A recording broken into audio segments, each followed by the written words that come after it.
UAP are airborne objects that, when encountered, cannot be immediately identified. With regard to the importance of transparency, the Department is fully committed to the principle of openness and accountability to the American people. We're going against the wind. The wind's 120 knots from the west. Oh my gosh, dude. U.S. Navy personnel recorded what appears to be triangles, some flashing. The video was taken through night vision goggles with a single lens reflex camera. Well, I would say, I mean, it's a pretty high-profile incident. I don't claim to be an expert. You're the guys investigating it. I mean, who else is doing it? There's a whole fleet of them. Look on the ASA.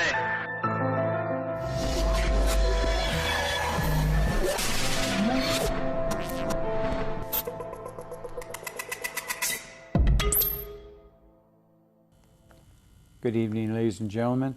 Welcome back. Today's show consists of quite a few photos, so bear with me. Before I begin the show, I dedicate this and all my shows to those who have been ridiculed, dragged through the mud, and made fun of by not only this country, but all countries across the world. I have quite a few photos that I think are very important. The first image we want to go to is what the government of the United States released as the Tic Tac. And interesting enough, ladies and gentlemen, they're not the only one that's got the Tic Tac. Next image will show my picture of the Tic Tac. Now this is a faraway view of what I took because I didn't know it was there. I was simply looking at the blue skies and the clouds. Next image is going to show you what was up there. Ladies and gentlemen, this is a Tic Tac. If you go to the next image, you can actually see a larger part of it, and you can see that it starts to change inside, but the Tic Tac shape is still there.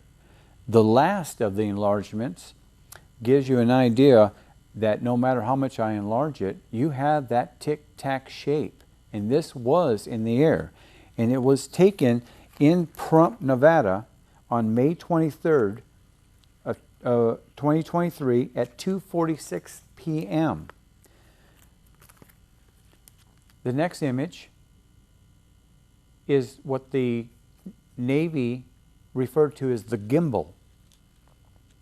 It was also released in 2017. Next image is my image. Now, of course, this is far away, but it is shaped like the gimbal. But before I go to enlargement, I want to show you another one that looked just like the gimbal. This is the next image. Okay.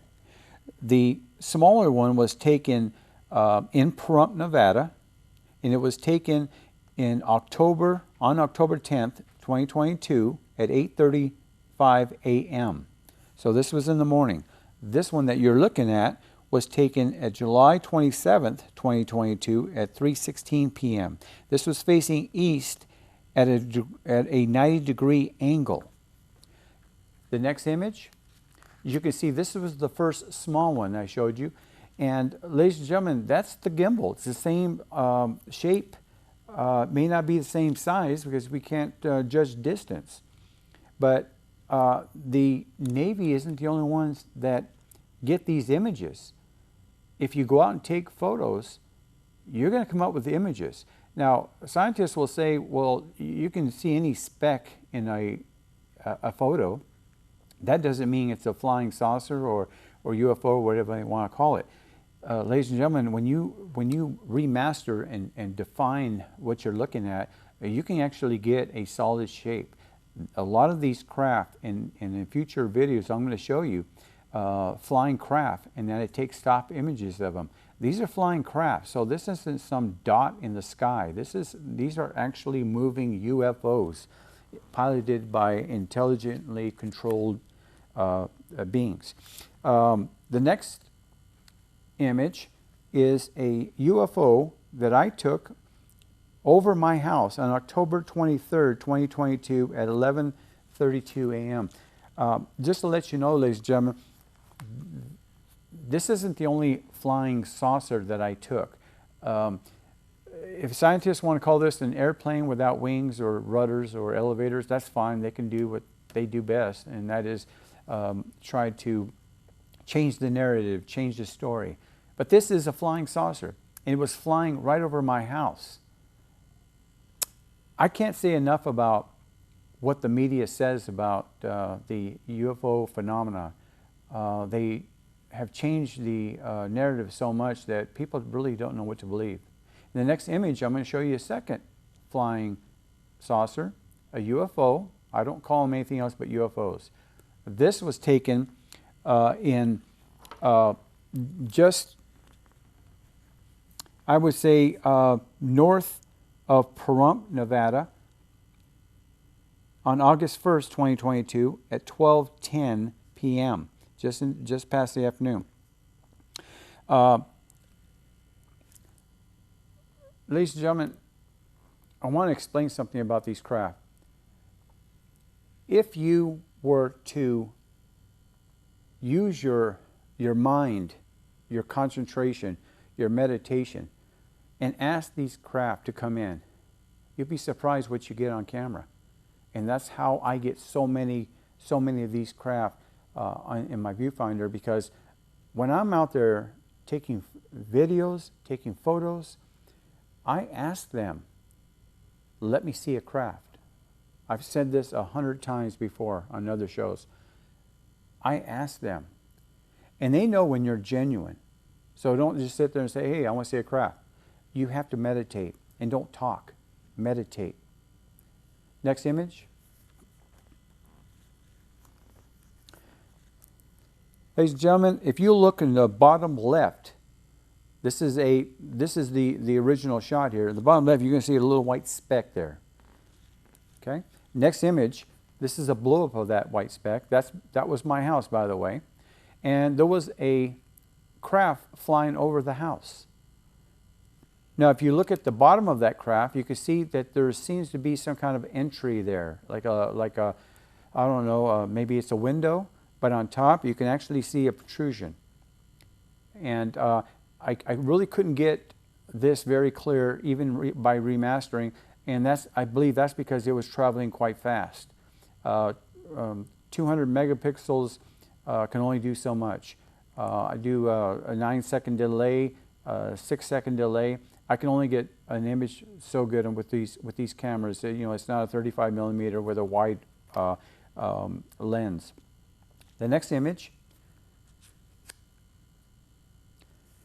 is the elongated craft that I promised you last show that I would bring to you, just to let you know that the Oumuamua craft that I showed last week wasn't the only ones. Next image will show you that these craft are up there and they're not going away. They keep appearing. The next image is the last of the three. These are not all the same craft, ladies and gentlemen. These are different ones. I have about 25 of these in total, and just yesterday I believe I got 2 more, but I'm not going to be showing too many of these elongated craft because people, after time, they start saying, okay, well, we see that. The next image we're going to be showing is the next set of images that I want to concentrate on. Ladies and gentlemen, this is what I call the split level UFO, and you'll be able to make your own mind up about it. As you can see, this is far away, and we're going to show you the next image. We're going to show you a closer view of it. Ladies and gentlemen, this was up in the sky. This was not something that I imagined or my camera imagined. It was taken at 12:38 a.m. So this was past midnight, and there wasn't a lot of stars out, but this wasn't that far away from me when I took it. One more closer image, as you can see, it was there. It was kind of golden in color, and if you were to see it on my camera, it's a little bit more vibrant, but I can only do so much when I blow these up. The next one, as you can see, I put a lighter background on it. And when I did that, I noticed there were lights on the upper left. There's red lights. I did see a green one in there, but it was I thought it was green, but I'm not really sure. It just looked like it was red, and there may have been a white and a yellow one, but I did see those colors. I'm really not sure on the green one. Next image is going to show you something that's very interesting. And a lot of you out there have said, well, you know, I've heard of UFOs splitting apart and here and there. Well, you see the blue beam there? I have, in my travels, I've taken lasers and high-resolution flashlights. These are very powerful flashlights. The lasers that I have reach 26 miles. The flashlights are 1,500 meters. It's close to a mile, 0.928 miles. And what I did was, I don't know why I did it. I just flashed the light, and I didn't mean to. And when I did, the next image is going to show you what happened to this craft. It started to come apart. Ladies and gentlemen, that's that same craft I've been showing you. Next image. Ladies and gentlemen, that craft broke up into 4 pieces. Now, is that the imagination of the camera, as scientists have been telling us? Or is it a paper bag flying in the air? No. It is an image. It was a craft coming in, and when I flashed that flashlight, it started to break apart. Did it acknowledge me? I'm not sure. I'm not sure. Okay, so the whole point is that I watch videos every single day. I mean, there's Saturday, Sunday, Monday, I go through the whole week. I'm constantly watching videos, new videos. I watch what people put out there and what they're saying. And they always include what the scientists are saying. Now, don't get me wrong. I know I bash scientists all the time. But it angers me because I was an analyst. I was always working around lab technicians and scientists. And a lot of them overthought certain situations, and it made me feel uncomfortable.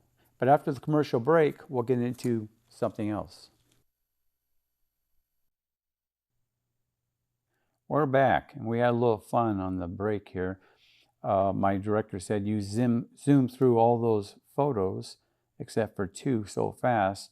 And when I get talking, it's kind of hard to put on the brakes because I have such a passion for this phenomenon. I want to get to the last 2 photos that I have. They're the same photo, but I have one that's blown up. So on the first photo, we're going to show you something that I caught in the sky. And ladies and gentlemen, when I caught this, it was just a speck, a dark speck in the sky. And it was taken in September 4th, 2023 at 3:23 p.m. in Pahrump, Nevada. Now, I was facing south when I took this picture. And the reason why this is so important is because it didn't look like anything else I've taken. The next image is a blow-up. And I would like for the audience to tell me what they think they see in this photo. And I won't keep you waiting until the next show. But doesn't that look like an alien head popping out of the top of that dark mass? Or is it just my imagination? I know that a lot of scientists and a lot of people who do photography say that sometimes images can be distorted, and they can, you can look into a cloud and you can see an elephant, you can see a whale. But this is a UFO show, and that looked like an alien gray sticking his head out of that black mass. But let us know here at UFO We Want to Know, and tell me what you think you see.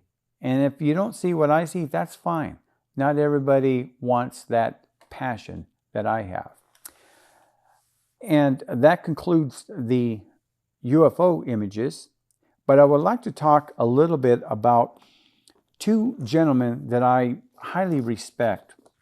And what I did was I didn't have my director, Mikey, put on the air. I'm just going to hold it up. But I want to talk about these two gentlemen here.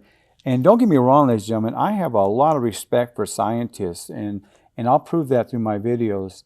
in the future. The gentleman on the top, his name was Simon Newcomb.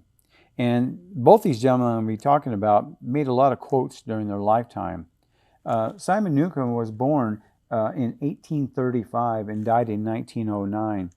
One of his quotes was, "Flight by machines heavier than air is unpractical and insignificant, if utterly impossible." Okay? The next gentleman we have here is Lord Kelvin. Lord Kelvin was born in 1924 and died in 1907.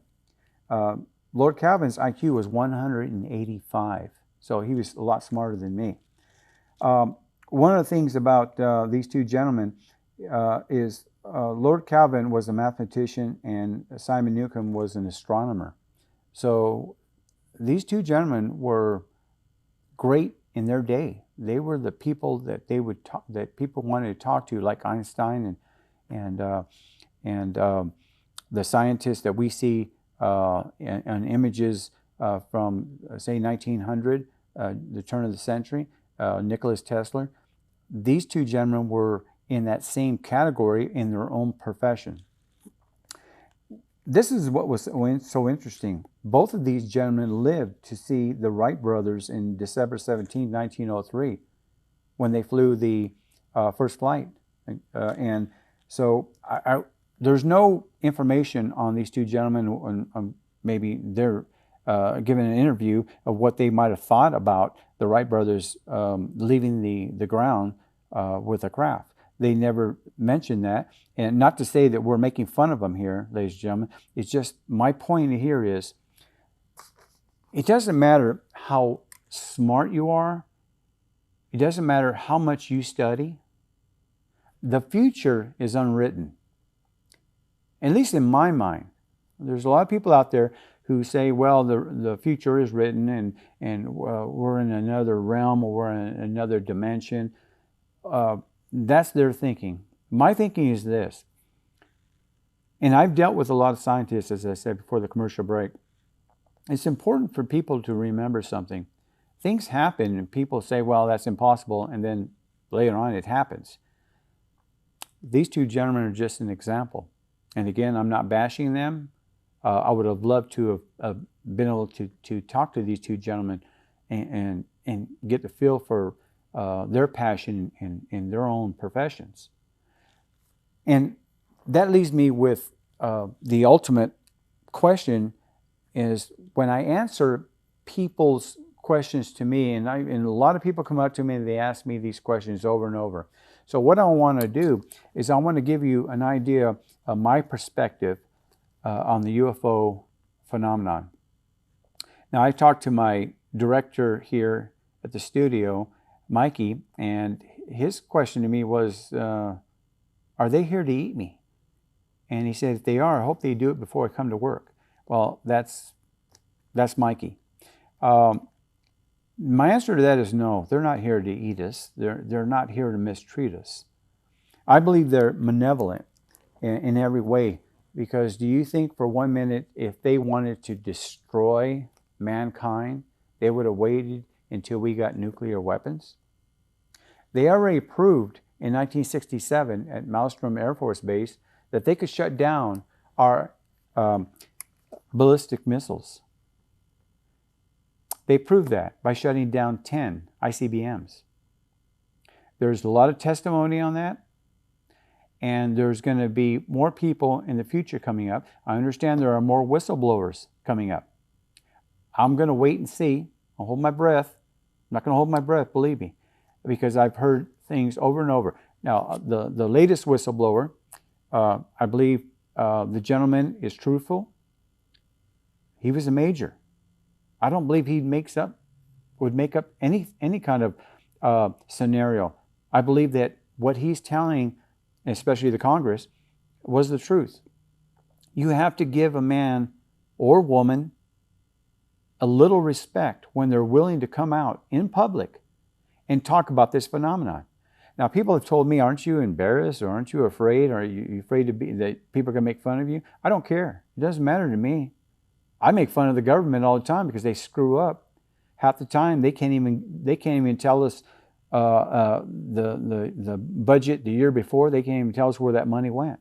Every year the government loses anywhere from $1 to $2 billion, and us taxpayers, we don't get information on what happened to those billions of dollars. Last week I mentioned that NASA wants $27 billion. Are they going to tell us what they're going to be using that money for? I need answers as a taxpayer. I need to know that people out there who are paying taxes are getting the correct answers. We still haven't heard from the government on the 3 objects that were shot down over Alaska, Canada, and the Great Lakes. They used $400,000 heat-seeking missiles to shoot down 3 objects that were the size of an automobile. A heat-seeking missile like that will obliterate anything it hits. Why would you shoot a $400,000 missile at a balloon? It doesn't make sense to me. All of our fighter planes have Gatling guns. Scientists said, well, they're traveling too fast and they can't use a Gatling gun. Baloney. They can come up to the craft. They can be 100 feet away, 200 feet away, aim high, come down with one burst. And they can deflate it if it is a balloon. The government still hasn't told us what they shot down. They said they're going after the remnants of it. We haven't heard anything from it. One of the missiles misfired. It went into Lake Huron, and we don't know if that was recovered. It's only $400,000 of taxpayers' money. What do they care if we recover it or not? Here's my point. The government, no matter who's in charge, has to be accountable. They have to show transparency, and they have to be honest with the American people. It's time for the American people to call their leaders, the congressmen, their senators, their governors. Call them and tell them, you want to know. Because here at UFO we want to know. We want to know. And I'm sure that if you follow this show to its end, and I don't know when that's going to be, I hope for a long time, I'm going to be bringing you not only photos, but videos. Next week's show is going to be photos. The one after that I'm going to show you videos. I'm also going to show you how you can find UFOs yourself, depending on your cameras and how they work. I'll give you basically a rough idea how you can go ahead and find your own UFOs. And it's an almost 100% guaranteed thing that you're going to see what I see, because I do this every single day and I get UFOs. It's going to be interesting to hear what the science says about what I capture. But when I give you the opportunity to do it yourself, you'll have the availability to write in and tell me what happened to you when you did it. That's 2 weeks from today that we're going to be doing that. But I want to make it very clear to Mikey and all the other people who tell me, well, are they here to harm me? No, I don't believe they're here to harm us. Everybody has their own point of view. I believe sincerely that they are here to help us. They're quite concerned. Look at all the devastation that these floods are doing to our country and the world, for that matter of fact. Earthquakes. It's getting worse and worse, ladies and gentlemen. We're damaging Mother Earth in such a way that pretty soon it's going to be irreversible. And I'm afraid for future children, their children. It's not looking well for us. And we've been warned. A lot of people have come out and said it's climate change. Whether you believe in climate change or not, that's up to you. But we're having a lot more devastation than we've had before. With that, ladies and gentlemen, I want to thank you for watching, and I'll see you next week.